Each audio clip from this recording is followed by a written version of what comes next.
할렐루야! 아멘. 할렐루야! 아멘. 여러분, 신앙생활을 하시면서 기억에 남는 추억들이 있으십니까? 여러분 보시면 아시겠지만 제가 이래봐도 중고등부 때 회장을 역임했던 교육오빠 출신입니다.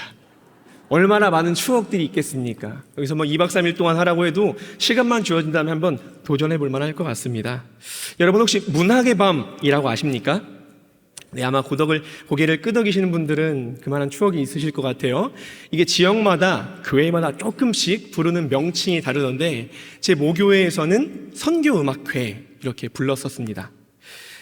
이게 왜 연말마다 짧으면 2달, 길면 4달간의 시간 동안 교회 형, 누나 할 것 없이 함께 동고동락합니다. 함께 밥 먹습니다. 함께 놉니다. 함께 밤샘 연습하고 분위기 괜찮을 때 진지한 교제도 나눕니다. 모든 것을 함께 하다 보니 얼마나 행복했겠습니까? 다 좋아요. 그런데 딱 한순간 원치 않은 상황을 맞닥뜨릴 때가 있습니다. 보통 토요일에 이러한 선교음악회, 즉 전도축제를 한 다음에 그 다음날 친구를 초대해 함께 예배를 드립니다. 우리의 행축과 참 흡사하죠? 그리고 나서 그 다음 월요일이 되었어요. 여러분 생각해 보세요. 밥만 먹고 무조건 교회로 달려갔던 그 모든 일정이 다 멈췄습니다. 월요일 백수가 되었어요. 아무것도 안 하고 집에만 있는 겁니다. 그러니 얼마나 허합니까? 허무할 때도 있고요. 저와 같은 기질은 와, 이게 뭐지? 지난날의 모든 선교음악회가 꿈만 같았던 그런 시간이 늘 찾아오곤 합니다. 이뿐만 아닙니다. 여러분, 중고등부 때 열심히 수련회 참여하셨죠? 아주 이 청소년의 뜨거운 열정으로 부르짖습니다. 우리 지난주 금요일 팀룩 워십 왔을 때 여러분 영상 보셨죠? 앞에 있는 청년들, 청소년 얼마나 뜨겁게 찬양을 합니까? 그렇게 찬양하고 이제 화상일 가는 거 꾹 참아서 짧으면 30분, 길면 2시간가량 하나님의 말씀에 귀를 기울입니다. 그리고 감동받으면 어떻게 합니까? 앞으로 1년치 눈물은 그때 다 쏟습니다. 진짜 그 중고등부 수련회 때는 그 기간만큼은 몸에 있는 물은 다 빼가면서 하나님께 뜨겁게 부르짖었던 것 같습니다. 그때 결단합니다. 주님, 베드로는 부인했지만 유다는 배신했지만 저는 끝까지 주님 붙들고 가겠습니다. 이렇게 결단하고 집으로 갑니다. 집 문을 여는 순간 어머니께서 물으세요. 승훈아, 잘 다녀왔어? 분명히 안부 인사인데 이상하게 잔소리로 들려요. 또 동생이 그냥 오랜만에 형을 만났기 때문에 형을 쳐다봅니다. 그런데 이상하게 시비 거는 것 같아요. 다 불편해요. 뭐죠? 영적 전쟁이 시작된 겁니다. 그러다가 한번 꽉 맞닥뜨리면 어떻게 됩니까? 허무합니다. 2박 3일간에 그렇게 내가 부르짖고 눈물을 흘렸던 그 시간들은 다 어디 갔는지 아주 허무할 때가 이만저만이 아닙니다. 이게 비단 어렸을 때만 그러진 않을 겁니다. 여러분, 적어도 1년, 5년, 10년, 20년, 심지어 40년 이상 일평생 기도하신 성도분들도 만나봤습니다. 내 남편, 내 아내, 우리 부모님, 내 자녀를 위하여 얼마나 뜨겁게 기도합니까? 주님, 살려만 주신다면, 주님 만나주기만 하신다면 뜨겁게 기도합니다. 그래서 이 기도가 점점점 차는 것 같아요. 뭔가 내 남편의 변화가 시작된 것 같아요. 그런데 꽝! 한 번 별것 아닌 사건으로 부딪히면 말짱 도루묵된 것 같은, 아무런 의미가 없는 것 같은 그런 허황된 마음이 생길 때가 있지 않습니까?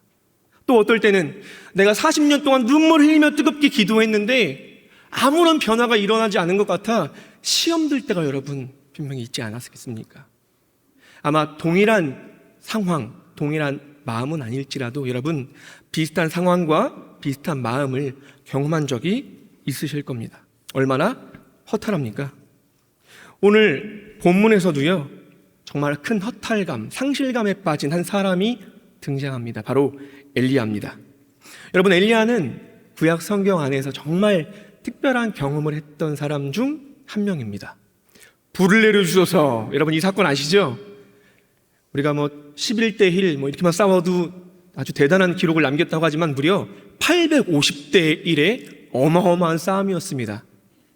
하나님의 살아계심이 드러났고 850명의 그 선지자들은 결국 진멸당합니다. 심지어 그곳에 있던 많은 사람들이 하나님의 이름을 높입니다. 열왕기상 18장 37절 말씀에서 40절 제가 읽겠습니다. 여호와여 내게 응답하옵소서, 내게 응답하옵소서 하매 이 여호와의 불이 내려서 번제물과 나무와 돌과 흙을 태우고 또 도랑의 물을 핥은지라. 모든 백성이 보고 엎드려 말하되 여호와 그는 하나님이시로다, 여호와 그는 하나님이시로다 하니 엘리야가 그들에게 이르되 바알의 선지자를 잡되 그들 중 하나도 도망하지 못하게 하라 하매 곧 잡은지라. 엘리야가 그들을 기손 시내로 내려다가 거기서 죽이니라. 아멘. 여러분, 예수님 당시 오병이어 사건과 각종 기적이 일어났을 때 많은 유대인들이 예수님을 어떻게 하려고 했습니까? 처음에 왕으로 세우려 했습니다. 기억하시죠? 만약 오늘 본문 안에서의 상황 또한 어쩌면 많은 사람들이 하나님의 영광이 드러난 이 사건을 보고 엘리야를 드높였을지도 모릅니다. 심지어 여러분, 이 정도 사건이면 사실 엘리야 또한 이 어깨가 으쓱해서 교만이 발동할 수도 있을 것 같습니다. 그런데 생각지도 못한 상황을 맞닥뜨리게 돼요.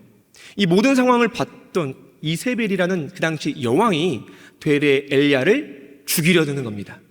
여러분, 엘리야가 어떻게 반응할까요?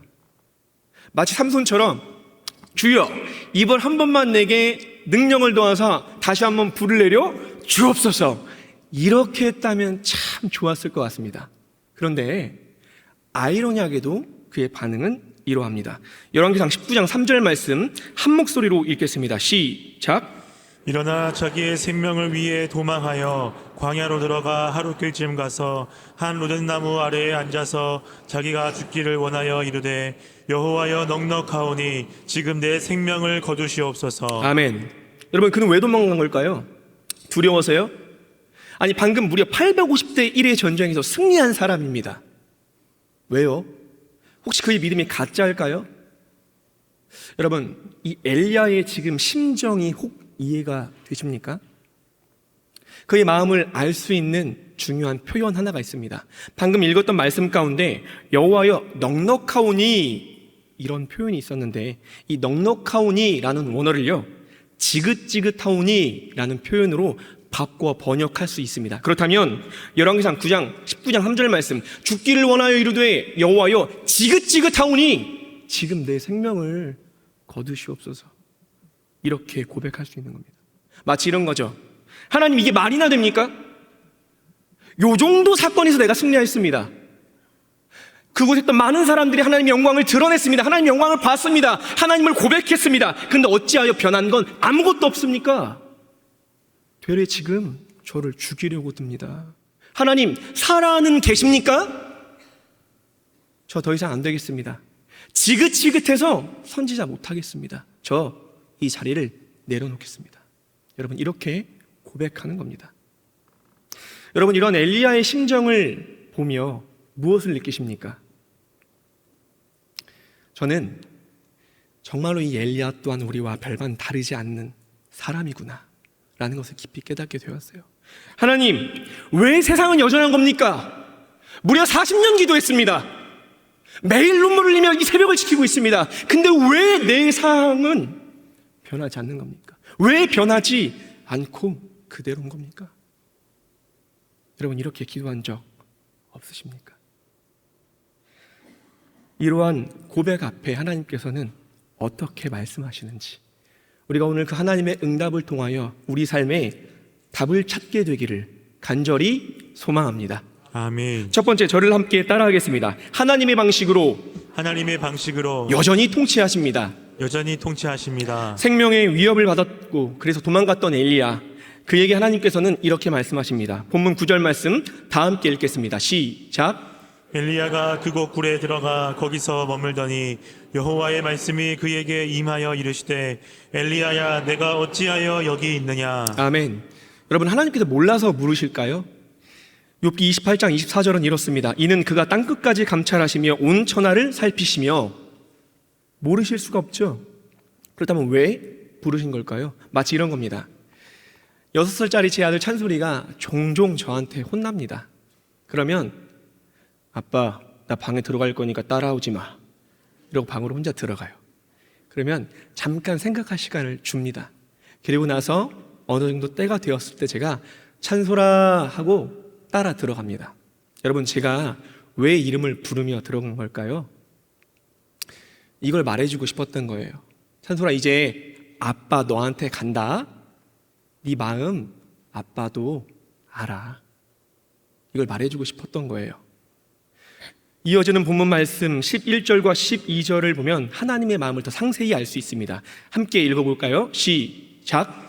여호와께서 이르시되 너는 나가서 여호와 앞에 산에 서라 하시더니 여호와께서 지나가시는데 여호와 앞에 크고 강한 바람이 산을 가르고 바위를 부수나 바람 가운데 여호와께서 계시지 아니하며 바람 후에 지진이 있으나 지진 가운데에도 여호와께서 계시지 아니하며 또 지진 후에 불이 있으나 불 가운데에도 여호와께서 계시지 아니하더니 불 후에 세미한 소리가 있는지라. 아멘. 무슨 말일까요? 엘리야야, 나도 네 마음 알아. 그런데 나는 네가 생각하지 못한 방식으로도 역사하고 있단다. 여러분, 하나님께서는 불로도 지진으로도 바람으로도 역사하시지만 우리가 생각하지 못하는 미세한 소리 그 외에 여러 가지 방식으로도 하나님의 주권 가운데 역사하시는 줄로 믿습니다. 그 어떤 대단한 계획도, 그 어떠한 생각도 하나님을 결코 틀 안에 가둘 수 없습니다. 하박국을 보십시오. 남유다의 죄악된 모습을 보면서 따지듯이 말합니다. 하나님, 어찌하여 남유다를 가만두는 겁니까? 이랬더니 하나님 어떻게 반응하십니까? 더 악한 바벨론을 들어 사용하십니다. 또 따집니다. 하나님, 어떻게 이럴 수가 있습니다? 네, 하나님은 그러실 수 있습니다, 여러분. 나아만 장군을 보십시오. 누가 그 병을 목욕만 하면 낫는다고 생각했겠습니까? 네, 이것이 하나님의 방식인 것입니다. 여러분, 제가 멘토로 삼고 계신 한 선교사님께서 계십니다. 이 선교사님 어머니께서 용한 무당이셨어요. 여러분, 그 드라마나 영화를 보시면 무당집 앞에 큰 나무 같은 게 있잖아요. 거기에 발만 디딘다면 누군지 맞출 정도로 참 용한 분이셨다고 합니다. 그런데 그 용한 무당의 아들, 귀신에게 사로잡혔던 그 무당의 아들이 어떻게 선교사가 되었느냐? 어느 날 그냥 일반 서적을 읽고 있었다고 합니다. 뭐 다른 특별한 기독교 서적이 아니에요. 거기에 말씀이 있던 것도 아니었습니다. 그냥 그 책 안에 어떤 문장이 있었냐면 이 날은 주가 지으신 날이니, 이 한 문장에 완전히 하나님의 존재를 인지하고 회심했다고 합니다. 여러분, 제가 지금 무엇을 말하고 있는 걸까요? 기적? 특별함? 그걸 구하라고요? 아니요. 하나님은 이렇게도 역사하시고 다스리시는 줄로 믿습니다. 하나님께서는 우리가 생각지도 못한 방식으로 역사하실 뿐만 아니라 여전히 이 땅을 다스리는 통치자이심을 기억하시기 바랍니다. 할렐루야. 아멘. 두 번째, 저를 따라하겠습니다. 사명의 그 자리에서 다시 일으켜 세우십니다. 다시 일으켜 세우십니다. 우리 본문 13절 말씀 다 함께 읽어보겠습니다. 시작. 엘리야가 듣고 겉옷으로 얼굴을 가리고 나가 굴 어귀에 섬에 소리가 그에게 임하여 이르시되 엘리야야, 내가 어찌하여 여기 있느냐. 아멘. 하나님의 두 번째 부르심 앞에 엘리야는 첫 번째 부르심의 대답과 똑같이 말합니다. 아마 아직 이 마음이 다 풀어지지 않은 것 같습니다. 그런데 이어지는 하나님의 말씀을 보면 똑같은 부르심일지라도 하나님의 뜻은 다르다는 것을 확인할 수 있습니다. 본문 15절에서 17절 말씀 제가 읽겠습니다. 여호와께서 그에게 이르시되 너는 네 길을 돌이켜 광야를 통하여 다메섹에 가서 이르거든 하사엘에게 기름을 부어 아람의 왕이 되게 하고 너는 또 님시의 아들 예후에게 기름을 부어 이스라엘의 왕이 되게 하고 또 아벨모올라 사밧의 아들 엘리사에게 기름을 부어 너를 대신하여 선지자가 되게 하라. 여러분, 결과적으로 왜 부르신 겁니까? 지금 엘리야가 있어야 할 자리는 거기가 아니라는 겁니다. 지금 하나님께서는 다시 한번 엘리야에게 사명을 부여하시면서 너는 돌이켜 너의 사명의 자리로 돌아가라고 말씀하시는 겁니다. 다시 그 사명의 자리, 선지자로서 일으켜 세우시는 줄로 믿습니다. 아멘. 여러분, 요한복음 마지막 장을 보십시오. 오늘 2부 본문이었거든요. 부활하신 예수님께서 다시 어부의 생활로 돌아간 베드로에게 찾아가 무려 3번이나 반복해서 말씀하십니다. 베드로야, 네가 나를 사랑하느냐? 왜 물으신 걸까요? 몰라서가 아니죠. 그를 다시 한번 그 자리에서 세우기 위함인 줄로 믿습니다. 우리는 잘 알고 있습니다. 그 뒤에 베드로의 삶이 어떻게 변화되는지를. 위대한 사도로서 하나님께 귀하게 쓰임받는 사도가 되었다는 것을 우리는 알고 있습니다.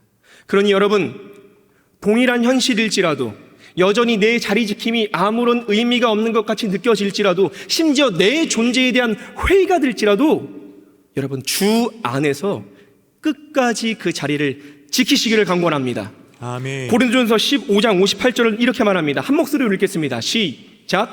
그러므로 내 사랑하는 형제들아, 견실하며 흔들리지 말고 항상 주의 일에 더욱 힘쓰는 자들이 되라. 이는 너희 수고가 주 안에서 헛되지 않은 줄 알미라. 아멘. 여러분, 제가 사역을 하면서 딱 한 번 정말 내려놓고 싶었던 적이 있습니다. 이 자리에서 다 말할 수 없겠지만 요는 그러합니다. 제가 이 자리에서 선포하는 메시지로 살 수가 없었을 때가 있었어요. 내 삶은 바닥을 치고 있는데 하나님의 뜻을 선포해야만 했습니다. 내 양을 먹여야만 했습니다. 하나님께 정말 수천 번, 수만 번 여쭙습니다. 하나님, 이게 사역 맞습니까? 내가 이렇게 이 자리를 지키는 게 맞습니까? 정말 많이 물었던 때가 있었습니다. 그때 하나님께서 저를 어떻게 일으켜 세우셨냐? 그저 따뜻한 말 한마디가 아니었습니다. 위로가 아니었습니다. 내가 도와줄게라는 격려가 아니라 제가 무너진 그 일상, 그 자리에서 제가 선포하는 그 말씀대로 살게 하셨습니다. 여러분, 하나님께서는 무너진 그 자리,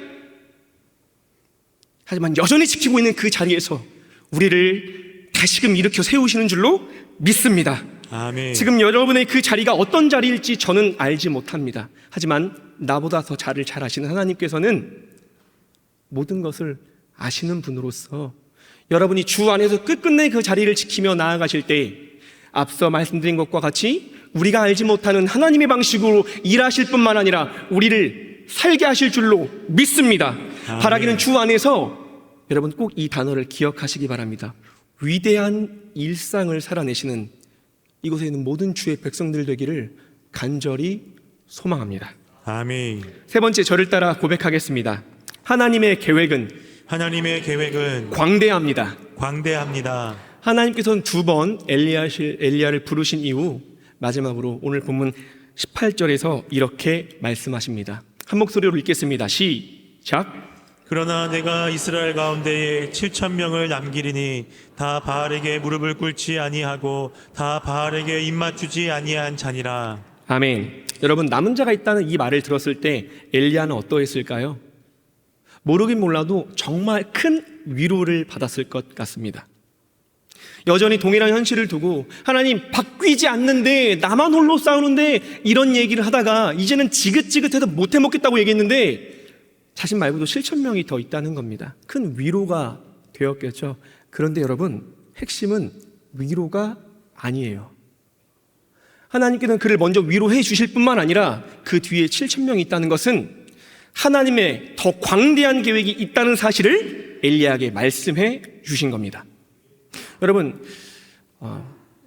모교회에서 저와 함께 대학부 생활을 했던 한 형님이 계십니다. 그분이 저보다 2년 먼저 신학교에 가서 지금 목회자로 동일하게 사역을 하고 계세요. 근데 저는 이 선배 목회자와 특별한 에피소드가 하나 있습니다. 이게 한 번은 봤는데 두 번씩이나 그분이 섬겼던 부서를 제가 이어받았어요. 바톤 터치가 되었다는 거죠. 한 번은 그분이 사임하면서 제가 부임했는데 그분이 맡았던 부서를 부임했고요. 한 번은 그분이 섬기다가 타 부서로 넘어가게 되었을 때 제가 또 다른 교회에서 그분의 부서를 이어받아 사역을 했습니다. 제가 그분의 별명을 이렇게 지어드렸어요. 터닦기 전문가. 아주 기가 막힙니다. 정말로 아무것도 없는 부서, 체계가 갖춰지지 않은 부서, 신생 부서를 맡고 그분이 한번 딱 맡고 지나가면 안정화됩니다. 시스템이 생겨납니다. 이게 단단해져요. 그래서 그 뒤에 이제 뭔가 하려고 하면 하나님이 그를 보내셨어요. 특별한 은사가 맞다고 생각을 해요. 그리고 그곳에 저를 부르셔서 불을 지르셨습니다. 여러분, 제가 지금 무엇을 말하고 있는 걸까요? 각자의 역할, 각자의 때가 있다는 겁니다. 고린도전서 3장 6절 말씀, 나는 심었고 아볼로는 물을 주었을 때 오직 하나님께서 자라나게 하셨나니. 아멘. 농사로 비유하자면 누군가는 모를 심은 겁니다. 누군가는 물을 준 겁니다. 누군가는 나중에 추수하게 되는 겁니다. 여러분, 우리는 이스라엘의 초대 리더인 모세를 잘 알고 있습니다. 가나안 땅 앞에 섰을 때의 모세, 여러분 심정이 어떠했을까요? 누구보다 들어가고 싶었을 겁니다. 그렇지 않습니까? 그런데 하나님께서는 어떻게 말씀하십니까? 안 된다고 하세요. 여러분, 그때 모세의 마지막이라고 불릴 수 있는 그 장면을 신명기 34장 7절은 이렇게 말합니다. 모세가 죽을 때 나이 120세였으나 그의 눈이 흐리지 아니하였고 기력이 쇠하지 아니하였더라. 아멘. 여러분 보십시오. 사람의 눈에 볼 때 눈이 흐리지 아니하였고 기력이 쇠하지 아니하였다고 합니다. 그런데 하나님의 때에는 이제 끝인 것이었습니다. 하나님의 계획, 하나님의 시간에는 모세의 역할이 딱 거기까지였던 겁니다. 그리고 말씀하셨죠. 네 뒤를 뒤어서 여호수아가 가나안 땅을 정복할 것이다. 여러분, 이처럼 하나님께서는 엘리야 개인을 넘어서 그 뒤에 7,000명이 났다고, 즉 더 광대한 계획이 있다는 것을 말씀하고 계시는 겁니다. 여러분, 우리는 자주 하나님께 이렇게 구하곤 해요. 우리의 열정을 넘어, 우리의 그릇을 넘어서 하나님, 제 때에 보게 하여 주옵소서, 제 때에 열매를 맺게 하여 주옵소서 자주 구합니다. 구할 수 있습니다. 여러분, 사람이 죽어가는데 영혼을 살리는 데 있어서 내 때, 네 때, 나중에가 어디 있습니까? 일단 구해야죠. 내 자식이 지금 교회 안 나오고 영혼이 죽어가고 있는데 당장 살려달라고 말하지 않을 부모가 세상에 어디 있겠습니까? 그런데 동시에 우리는 그 간절함과 더불어 기억해야 합니다. 열매를 볼 때가 내 때가 아닐 수도 있다는 것을. 여러분, 우리는 하나님의 광대한 그 계획 앞에 먼저 인정해야 돼요. 나는 하나님의 계획 전부가 아니라 일부라는 것을. 경산중앙교회 가족 여러분, 하나님의 계획은 광대하십니다. 아멘. 할렐루야. 아멘. 그런 점에서 전 오늘 모든 말씀의 결론을 이렇게 맺고자 합니다. 여러분, 마지막입니다. 저를 따라 고백하겠습니다.